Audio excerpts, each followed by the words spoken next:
Bueno, a propósito de lo que hablábamos recién junto a Gianfranco Marcone, la crisis climática que está viviendo el planeta nos afecta de distintas maneras, con tormentas cada vez más fuertes, lluvias torrenciales, sequías y temperaturas extremas, pero también nos afecta a nivel psicológico y ese impacto es el que se llama ecoansiedad. Andrea Pino nos cuenta de qué se trata. Andrea, ¿cómo estás? Buenos días. Hola, ¿cómo están? Buenos días. Surgen varios conceptos a propósito de esto que estamos viviendo. El cambio climático afecta nuestro bienestar mental y también psicosocial. Tiene una serie de consecuencias que queremos abordar. Estamos junto a Alenka Tomisic, ella es directora de la Escuela de Psicología de la UDP, doctora en psicología también, con quien vamos a abordar estos temas nuevos en algunos casos y esta advertencia de la Organización Mundial de la Salud sobre cómo nos está afectando el cambio climático. Alemka, ¿cómo está? Buenos días. Buenos días, Andrea, muchas gracias. Buenos días, Polo. Buenos días, Natalia. Buenos días. Alemka, el informe de la Organización Mundial de la Salud alerta sobre cómo nos está afectando en nuestro bienestar mental, psicosocial también digo, el cambio climático. ¿Cómo se expresa, cómo se manifiesta este estrés, esta preocupación y estos cambios? Me imagino que en nuestro ánimo, en nuestro comportamiento, en la forma que convivimos.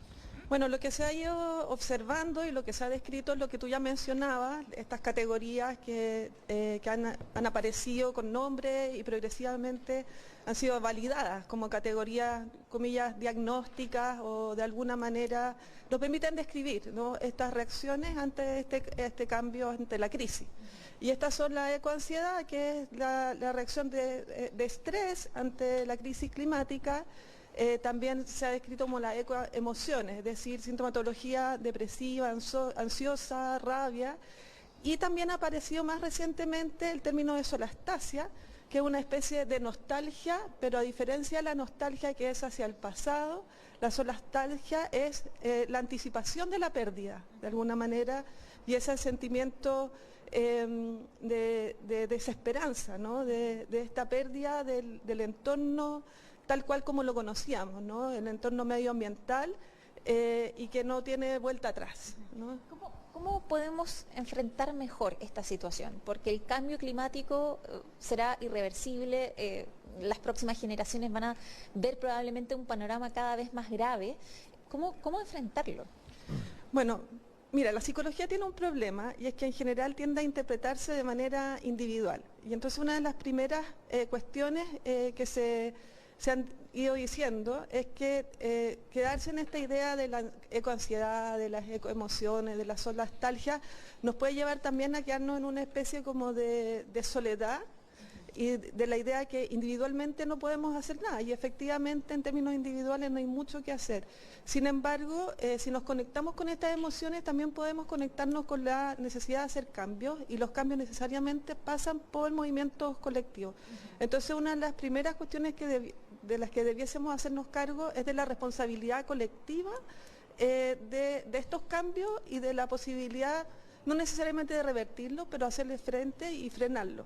Ahora es bien difícil a veces porque ya sabemos que las acciones colectivas, por ejemplo acá nosotros tenemos reciclaje, tienen un impacto, uno podría decir, menor, y a veces nos damos cuenta que estas deben ser hechas a niveles, digamos, estructurales, macro, a nivel de gobierno y a nivel mundial, y uno se da cuenta que no necesariamente ocurre, ¿no? Hay distintas como factores que están implicados, económicos, políticos, pero aún así, al menos en nuestro entorno inmediato podemos hacer esos, uno podría decir, pequeños cambios, pero que sumados pueden llegar a ser grandes cambios, de modo de enfrentar el cambio, de frenarlo, no necesariamente de revertirlo. De hecho, uno de los temas que también se plantean, incluso en el informe, tiene que ver con la frustración, de sentir que esas pequeñas acciones no tienen el impacto necesario y que tampoco se puede incidir, por ejemplo, a nivel de políticas públicas mundiales para que esto tenga un freno o se actúe de manera más rápida. ¿Qué hacer también con esa frustración? Mira, efectivamente no se puede hacer, y yo creo que la primera cuestión es como hacerse cargo de esa frustración y ver hasta qué punto nosotros podemos hacer cosas de manera individual, colectiva, en la familia incluso, y cuál es el alcance que ellas tienen.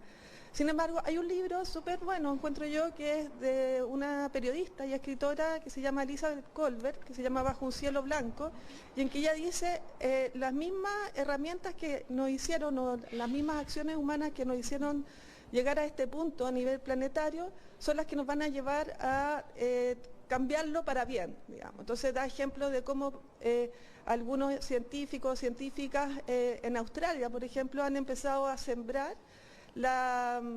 ¿cómo se llama? La barrera de coral, que está absolutamente destruida, y con la misma tecnología, con la misma ciencia que destruyeron, ahora están renovando la barrera de coral. Entonces podemos pensar esa analogía también en nuestro caso, ¿no? Como desde nuestras distintas disciplinas e interdisciplinariamente podemos usar esas herramientas que destruyeron el entorno como herramientas para repararlo. Alenka, hay preguntas en el estudio, Nati, te escuchamos. Perfecto. Alenka, ¿cómo estás? Buenos días. Quisiera compartir con usted a ver qué análisis Hola, hace. buenos días. Buenos días. Quisiera compartir con usted conversaciones que uno tiene con las amigas. Yo tengo 34 años, es más o menos algo generacional, al menos que uno conversa con sus pares. Y lo que pasa con muchas personas, hombres y mujeres, dicen, por ejemplo, ¿saben qué? Yo no quiero ser mamá, no quiero ser papá, porque ¿a qué mundo los voy a traer? Como que hay una pérdida de esperanza, dicen, ¿para qué vamos a estresar más la tierra? ¿Qué análisis hace respecto a eso y también cómo abordar ese punto que es bien impactante, pensando sobre todo en la raza humana como general, digamos? Sí, efectivamente eso sucede, no es solamente una experiencia tuya con tus amigas, sino que está documentado en investigación, que las nuevas generaciones no están queriendo tener hijos, hijas, en un acto, uno podría decir, de solidaridad, como dices tú, ¿no? ¿Para qué lo vamos a traer a este mundo en el que van a sufrir, lo van a pasar mal? Yo creo que es difícil, digamos, decir, bueno, esperanza, tráiganlos nomás, porque es un argumento bastante contundente, ¿no? Ahora, nosotros hemos llegado a este planeta en circunstancias también, nuestros padres, por ejemplo, vivieron por lo menos los míos, ¿no? Todo el tema de la amenaza nuclear, por ejemplo, ¿no? Donde la amenaza era inminente, se iban a explotar todas las bombas, iba a venir el invierno nuclear, y entonces también podrían haber pensado, bueno, ¿para qué traerlos al mundo si van a vivir este sufrimiento? Entonces yo creo que ahí hay una reflexión que es muy individual, que es muy de la pareja, pero que habría que sopesarla con una mirada también de esperanza. Hemos sobrevivido a momentos difíciles como humanidad, las guerras mundiales, como digo, la crisis nuclear, y yo tengo la convicción de que vamos a vivir en un mundo distinto, en un mundo muy desafiado climáticamente, pero que vamos a aprender a vivir en él y a generar condiciones de bienestar, digamos, y no me queda más que transmitir esa esperanza,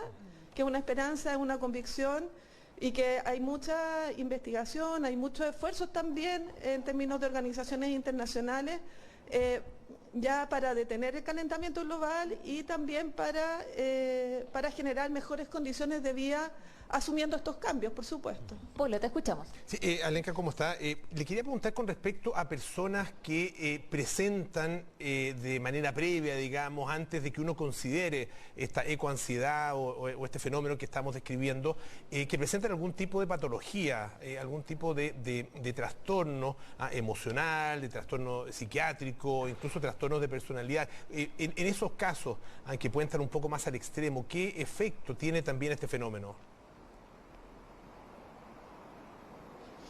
Bueno, como cualquier estrés, este es un estrés adicional. Como cualquier estrés puede ser gatillante cuando hay enfermedad psiquiátrica de base, de una recaída, de una presentación más aguda del trastorno. Por ejemplo, patologías como la bipolaridad o la depresión crónica son personas muy vulnerables a situaciones de estrés. Y estas situaciones de estrés no es solamente la idea de la crisis climática o del cambio climático, o sea, puede verse muy concretamente manifestada en una catástrofe mental debida a la crisis climática. Hoy día escuchaba en la mañana que había un incendio de grandes magnitudes en el norte de Grecia y que habían tenido que evacuar a 1000 personas que estaban de vacaciones. Ese es un elemento de estrés que, por supuesto, es interpretado desde la crisis climática. Este incendio no se explica de otra manera. Entonces, funciona como un estrés. Hay personas que son más vulnerables al estrés y hay personas que ante un estrés crónico, aún no siendo vulnerables, pueden enfermar también. Bien, le agradecemos a Alenka Tomisic por esta entrevista, doctora en psicología, directora de la Escuela de Psicología de la UDP, que nos da pistas, y me quedo con hablarlo, empezar a pensar colectivamente, compartirlo, como una forma de enfrentar esto.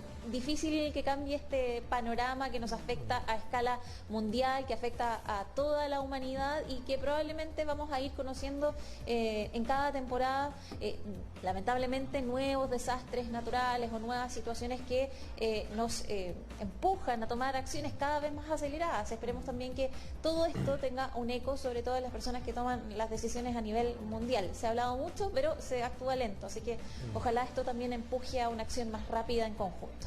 Y que también puede ser individual, tal como lo decía Alenka, ¿no es cierto? Un compromiso personal de cada uno, con a lo mejor un entorno más reducido, más pequeño, pero que de todas maneras puede ir generando en la suma un cambio importante. Muchas gracias a la profesora y también muchas gracias a ti, Andrea, por todos los antecedentes. Muy buenos días. 7:41, cambiamos radicalmente de tema para preguntarte lo siguiente.